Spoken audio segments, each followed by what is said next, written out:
Homeopathy knowledge gaining peculiar disease solved by homeopathy. Homeopathy knowledge gaining peculiar disease solved by homeopathy. Hello friend, আমাদের YouTube channel homeopathy knowledge চ্যানেলে আপনাদের সকলকে স্বাগত জানাই। আপনারা জানেন আমাদের এই ইউটিউব চ্যানেলে আমরা সাধারণত যে ভিডিওগুলো বানিয়ে থাকি হোমিওপ্যাথি রিলেটেড বিভিন্ন বিষয় নিয়ে আলোচনা করি। এক এক দিন এক একটি বিষয় নিয়ে আলোচনা করি, যেটা আপনার আলোচনার শুনলে আপনার কাজে লাগবে এবং আপনি বুঝতে পারবেন, আপনি সহজে সেটা বোধগম্য হবে, সেইভাবেই আমরা আলোচনাটা কিন্তু করে থাকি। আজকেও আমরা সেরকম একটি বিষয় নিয়ে কথা বলবো। তার আগে বলি, আলোচনাগুলো আমরা করি সাধারণত কাদের জন্য? যারা গ্রাম বাংলায় থাকেন, যারা চিকিৎসকের আওতায় যেতে পারছেন না, বা যারা শহরেও থাকেন, অনেকে কর্মব্যস্ততার জন্য চিকিৎসকের আওতায় যেতে পারছেন না। বিভিন্ন জায়গা থেকে, বন্ধুদের কাছ থেকে, চায়ের দোকান থেকে, বা অন্যান্য ইউটিউব থেকে, গুগল থেকে ঔষধ দেখে এবং দেখা যাচ্ছে কারো কথা শুনে আপনি ব্যবহার করছেন। অনেক সময় কী হয় দেখবেন, হয়তো কেউ আপনার বন্ধু বলে যে আমার এই ঔষধটা খেয়ে বেশ ভালো কাজ হয়েছে, অতএব তুমিও ব্যবহার করো। এটা কিন্তু কোনো দিনই ঠিক নয়, কারণ আপনি যে ঔষধটি অন্যের জন্য দেখছেন সেটা আপনার জন্য অ্যাপ্রোপ্রিয়েট নাও হতে পারে। আর আমরা জানি হোমিওপ্যাথিতে মূল কথাই হচ্ছে আপনার লক্ষণ অনুযায়ী চিকিৎসা, অর্থাৎ তার যে মায়োজম, তার যে অবস্থা, সেখানে কিন্তু আপনি এই ঔষধটি তার যদি ব্যবহার করেন, যে ওষুধটা তার ক্ষেত্রে উপকার হয়েছে আপনার ক্ষেত্রে যে উপকার হবে, এটা কিন্তু কোনো দিনই ঠিক নয়।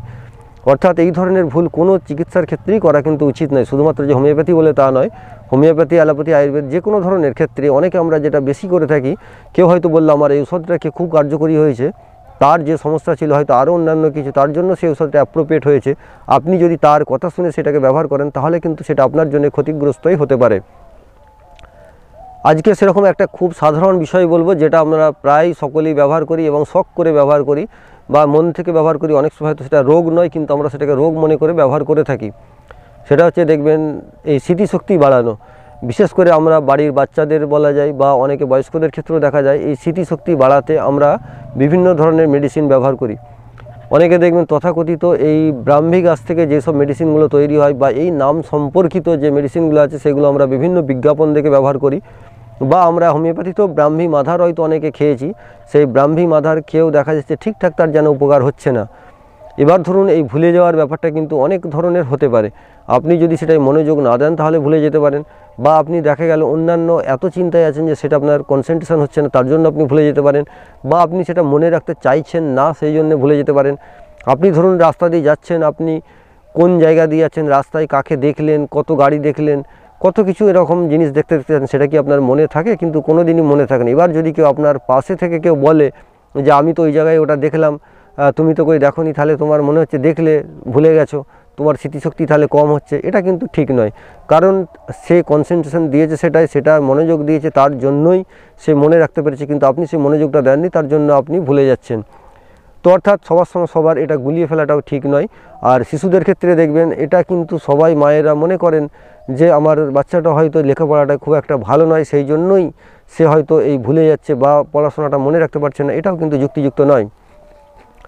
কারণ দেখবেন শিশুদের ক্ষেত্রে এক একজনের এক একটি বিষয়ের উপরে মানে আপনার দক্ষতা থাকে, অর্থাৎ সেখানে দেখবেন আপনার দক্ষতা আপনার শিশুর যেটা আছে অন্যের শিশুর কিন্তু সেটা নেই। আপনি যদি অন্যের সঙ্গে ভ্যারি করতে থাকেন বা তুলনা করেন, তাহলে কিন্তু আপনি সেটা ভুল করছেন, এবং সেটা কোনো দিনই করা উচিত নয়। আর আমরা সেই জন্য দেখবেন স্মৃতিশক্তিটাকেও সেখানে গুলিয়ে ফেলি, যে একই বাচ্চা এ সব করছে, ও পড়াশোনায় এতটা ভালো রেজাল্ট করলে এ কিন্তু করতে পারলো না। কিন্তু আপনাকে সেটা ধরে নিতে হবে যে সে যে পড়াশোনাটা করছে বা সে যে জায়গাটায় রয়েছে, তার যে ক্যাটাগরিটা, সেটা হয়তো এর জন্য অ্যাপ্রোপ্রিয়েট নয়।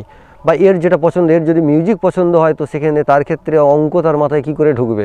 আর এর যদি ধরুন মানে আপনার মানসিক অবস্থাটা যদি এই জিনিসটার উপরে তার ইচ্ছা না থাকে, সেখানে আপনি জোর করে কীভাবে মনে রাখাবেন? তার ভালো লাগাটার উপরে অনেকটা নির্ভর করে, তার দক্ষতার উপরে নির্ভর করে। আর এটা কিন্তু আপনার উপরওয়ালা প্রদত্ত জিনিস, যে কে কোন বিষয়ে দক্ষ হবে। আপনি যদি ভাবেন যে সবাই একই জিনিস মনে রাখবে, একই সময়ে একই জিনিস ধরে রাখবে, সেটা কিন্তু কোনো দিনই ঠিক নয়। এক একজনের দক্ষতা এক একটি বিষয়ের উপরে হয়ে থাকে, এবং তার জন্য অনেক সময় ঔষধের প্রয়োজন হয় না। তো যদি তবু আপনারা মনে করেন যে এই ভুলে যাওয়া বা এর জন্য ঔষধ খাবেন, বা স্মরণশক্তি বাড়ানোর জন্য ঔষধ খাবেন, তাহলে বলবো যারা এই ব্রাহ্মী জাতীয় ঔষধগুলো খেয়ে, বা ব্রাহ্মী গাছ থেকে তৈরি ঔষধগুলো খেয়ে, বা আরও অন্যান্য ঔষধ যেগুলো খেয়ে উপকার পাননি, তারা আজকে এই হাইড্রোকোটাইল মাদার ঔষধটি ব্যবহার করবেন। এই হাইড্রোকোটাইল মাদারটা আপনি অন্তত 10 ফোঁটা করে আধ কাপ জলের সঙ্গে রোজ রাত্রে ভাত খাওয়ার আগে একবার করে খেয়ে যাবেন, অন্তত 1 মাস খাবেন। আশা করা যায় অনেকটাই উপকার পাবেন। এই হাইড্রোকোটাইল মাদার, যেটাকে আমরা বলা হয় বাংলায় থানকুনি, তো এই হাইড্রোকোটাইল মাদার এটা একদম ইন্ডিয়ান ড্রাগস, এবং এটি খুব কার্যকরী একটি ওষুধ।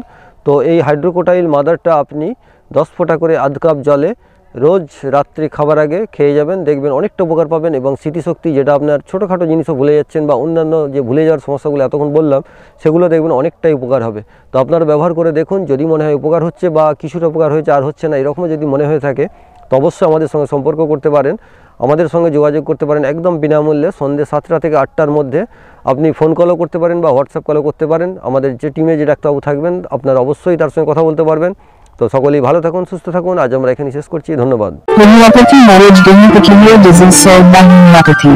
Homeopathy marriage gynecological disease solved by homeopathy.